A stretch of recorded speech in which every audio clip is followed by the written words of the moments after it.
Assalamualaikum.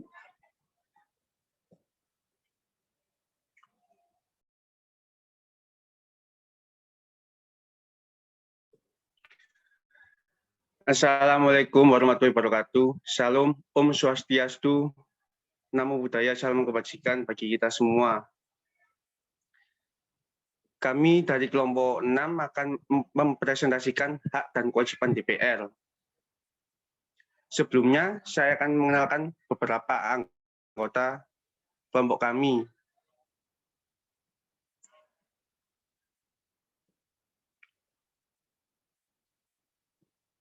Yang pertama yaitu Arsangela Putri dengan NIM 1312 100 133. Selanjutnya Andana Septian Wicaksono dengan NIM 1312 100 138. Selanjutnya Anissa Ade dengan NIM 1312 100 149. Dan saya sendiri sebagai moderator yaitu Noval Dava Yudhistira dengan NIM 1312 100 157.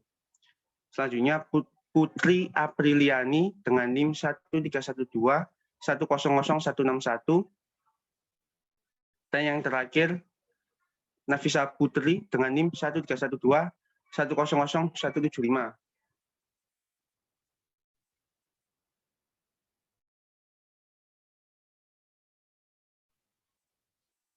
Materi pada slide yang ketiga ini akan dibacakan. Septian, saya persilakan. Ya, terima kasih. Hak anggota DPR. DPR mempunyai hak mengajukan pertanyaan, menyampaikan usul, dan pendapat serta hal imunitas yang terdapat pada pasal 20A ayat 3 Undang-Undang Dasar 1945. 2. Adapun ketentuan lebih lanjut mengenai hak anggota DPR diatur dalam undang-undang yang terdapat pada pasal 20A ayat 4 Undang-Undang Dasar 1945. 3. Pengaturan tentang hak-hak yang diberikan kepada DPR sebenarnya menunjukkan bargaining position atas independensi DPR terhadap lembaga negara lainnya dengan mengedepankan kepentingan rakyat di atas kepentingan eksekutif yang sedang berkuasa. 4. Pasal 20A ayat 2 Undang-Undang Dasar 1945 berbunyi, dalam melaksanakan fungsinya, selain hak yang diatur dalam pasal-pasal lain Undang-Undang Dasar ini, Dewan Perwakilan Rakyat mempunyai hak interpelasi, hak angket, dan hak menyatakan pendapat.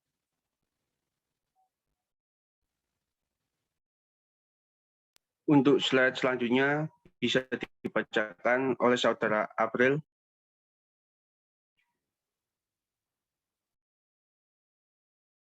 Yang pertama ada hak mengajukan usul rancangan undang-undang, yang kedua hak mengajukan pertanyaan, yang ketiga hak menyampaikan usul dan pendapat, yang keempat hak memilih dan dipilih, yang kelima hak membela diri, yang keenam hak imunitas, 7 hak protokoler, yang kedelapan hak keuangan dan administratif, kesembilan hak pengawasan, 10 hak mengusulkan dan memperjuangkan program pembangunan dapil, dan yang terakhir hak melakukan sosialisasi undang-undang.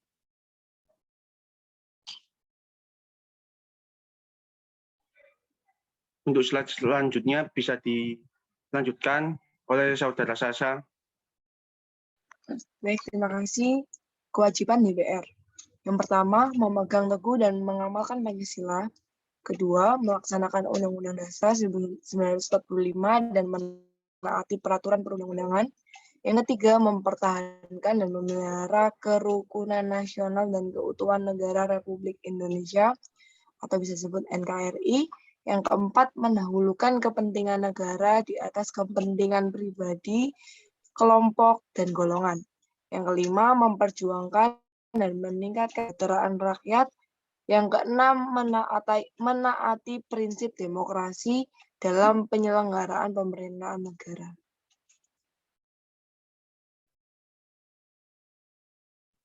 Untuk slide selanjutnya dilanjutkan dengan Saudara Arsangela. Baik, selanjutnya saya akan melanjutkan bagian G, yaitu etika dan norma dalam hubungan kerja dengan lembaga lain. I, menyerap dan aspirasi konstituen melalui kunjungan kerja secara berkala. J, menampung dan menindaklanjuti aspirasi dan pengaduan masyarakat. K, memberikan pertanggungjawaban secara moral dan politis kepada konstituen di daerah pemilihannya. Sekian dan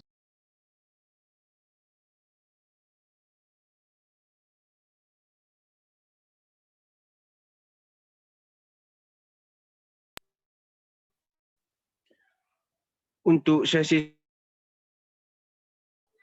kita akan memberikan tanggapan atau alasan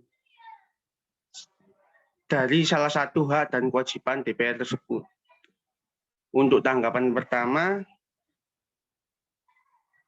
saya persilakan untuk Saudara.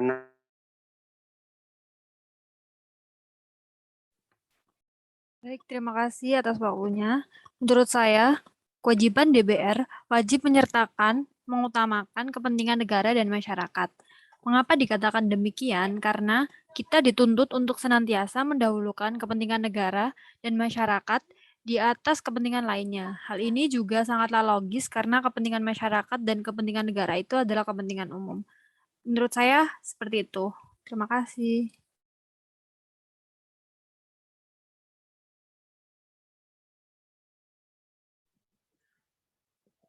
Untuk tanggapan yang kedua, saya persilakan untuk Saudara April. Menurut saya, saat ini kewajiban DPR memperjuangkan dan meningkatkan kesejahteraan rakyat sangat penting, karena hal tersebut sebagai kebutuhan nyata di masyarakat. Maka dari itu, DPR harus memperjuangkan agar kesejahteraan rakyat dapat terwujud dan terpenuhi dengan baik. Terima kasih.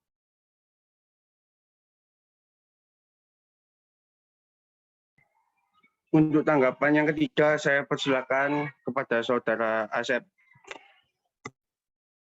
Ya, untuk tanggapan saya, hak imunitas kepada DPR RI sebagaimana diatur dalam Undang-Undang Nomor 13 Tahun 2019 tentang perubahan ketiga UU MD3 sejatinya memastikan anggota DPR RI bekerja secara optimal mungkin dalam menjalankan fungsional legislasi, pengawasan, maupun anggaran.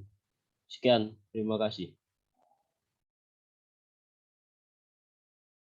Untuk yang tanggapan selanjutnya, saya persilakan kepada Saudara Arsaniela. baik, tanggapan saya, hak DPR untuk yang penting dan strategis serta berdampak luas pada kehidupan masyarakat, daerah dan negara yang diduga bertentangan dengan ketentuan peraturan perundang-undangan. Jadi, DPR mempunyai kewajiban untuk memegang teguh dan mengamalkan nilai-nilai Pancasila yang tertuang dalam undang-undang. Ya.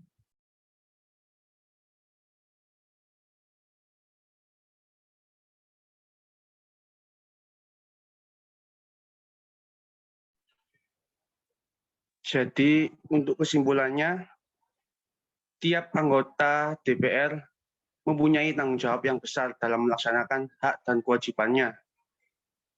Selain dari itu, anggota DPR harus melaksanakan hak dan kewajibannya itu harus sesuai dengan 5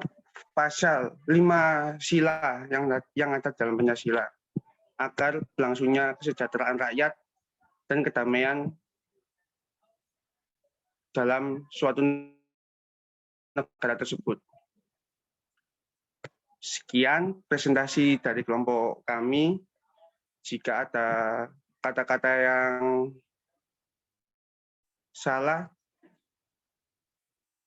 mohon dimaafkan. Assalamualaikum warahmatullahi wabarakatuh.